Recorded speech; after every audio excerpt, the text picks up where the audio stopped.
Pietūs – geresnio pasaulio troškimas.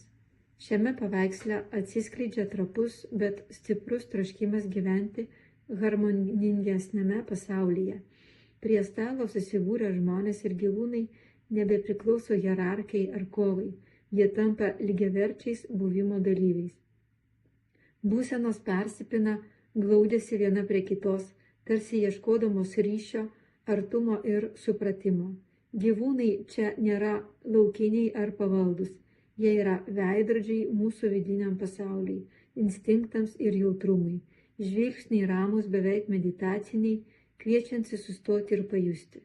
Šis kūrinys kalba ne apie veiksmą, o apie būseną, tylų susitaikymą tarp žmogaus ir jo prigimties, tarp noro valdyti ir gebėjimo būti. Tai vizija pasaulio, kuriame santarvė įmanoma, o artumas tampa stipriausia jungtimi.